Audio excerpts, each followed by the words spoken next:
ಅಭಿಪ್ರಾಯ ಏನು ಹೇಳೋದು ಅಂತಾನೆ ಬಹಳ ಕನ್ಫ್ಯೂಸ್ ಆಗೋಗಿದೆ. ಯಾಕೆಂದ್ರೆ ಬಜೆಟ್ ಅಲ್ಲಿ ಏನಾದ್ರು ಇದ್ದಿದ್ರೆ ಅಥವಾ ನಮ್ಮ ರಾಜ್ಯಕ್ಕೆ ಏನಾದ್ರು ಅನುಕೂಲ ಆಗಿದ್ದಿದ್ರೆ ಅದ್ರ ಬಗ್ಗೆ ಅಭಿಪ್ರಾಯ ಏನಾದರೂ ಹೇಳ್ಬೋದಿತ್ತು. ಸೊ ಇಲ್ಲಿ ಯಾವುದೂ ಇಲ್ಲ. ಏನು ಅಭಿಪ್ರಾಯ ಹೇಳೋದು ಅನ್ನೋದು ಬಹಳ first time in the history. ನಾನು ಇಷ್ಟು ವರ್ಷದ ಇದರಲ್ಲಿ ಈಗಾಗಲೇ ನಾನು 7ನೇ ವರ್ಷ ನಾನು ರಾಜ್ಯಸಭೆಯಲ್ಲಿದ್ದೀನಿ. 7 ವರ್ಷದಲ್ಲಿ ಈ ವರ್ಷ ಅಂದ್ರೆ ಕಳೆದ 10 ವರ್ಷಗಳಿಂದನೂ ಕೂಡ ಕೇಂದ್ರ ಸರ್ಕಾರದಿಂದ ನಮ್ಮ ರಾಜ್ಯಕ್ಕಂತೂ ಏನೇನೂ ಆಗಿಲ್ಲ.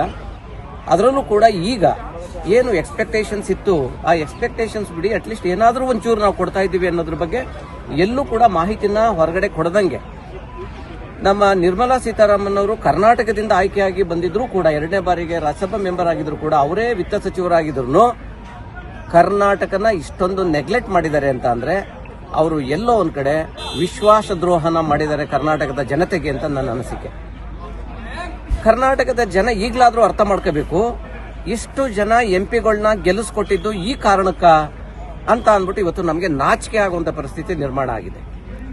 ಎಷ್ಟು ಎಕ್ಸ್ಪೆಕ್ಟೇಷನ್ಸ್ ಇಟ್ಟು ನೋಡಿ. ಲಾಸ್ಟ್ ಟೈಮ್ ಬಡ್ಜೆಟ್ ಮಾಡದಂತ ಸಂದರ್ಭದಲ್ಲಿ ಆಂಧ್ರದ ಎಲೆಕ್ಷನ್ ಇತ್ತು. ಅವಾಗ ಆಂಧ್ರ ಪ್ರದೇಶಕ್ಕೆ ಅನುಕೂಲ ಮಾಡಿಕೊಡೋ ರೀತಿಯಲ್ಲಿ ಆಂಧ್ರ ಪ್ರದೇಶಕ್ಕೆ ಅನುಕೂಲ ಮಾಡಿಕೊಡೋ ರೀತಿಯಲ್ಲಿ ಅವಾಗ ಬಡ್ಜೆಟ್ ಇತ್ತು. ಎಷ್ಟು ಮಟ್ಟಿಗೆ ನಾವು ಲಾಸ್ಟ್ ಟೈಮ್ ಬಡ್ಜೆಟ್ನಲ್ಲಿ ಆಂಧ್ರ ಪ್ರದೇಶಕ್ಕೆ ಅವರು ಮಾಡಿದ್ರು ಕೇಂದ್ರ ಸರ್ಕಾರದಿಂದ ಅಂದ್ರೆ ಇಡೀ ದೇಶದಲ್ಲಿ ಕಾಮನ್ ಪರ್ಸನ್ ಕೂಡ ಒಂದು ಆರ್ಡಿನರಿ ಪರ್ಸನ್ ಕೂಡ ಮಾತಾಡಕ್ ಸ್ಟಾರ್ಟ್ ಮಾಡಿದ್ರು ಇದು ಆಂಧ್ರದ ಬಡ್ಜೆಟ್ ಅಂತ, ಇದು ಕೇಂದ್ರ ಬಡ್ಜೆಟ್ ಅಲ್ಲ ಅಂತ.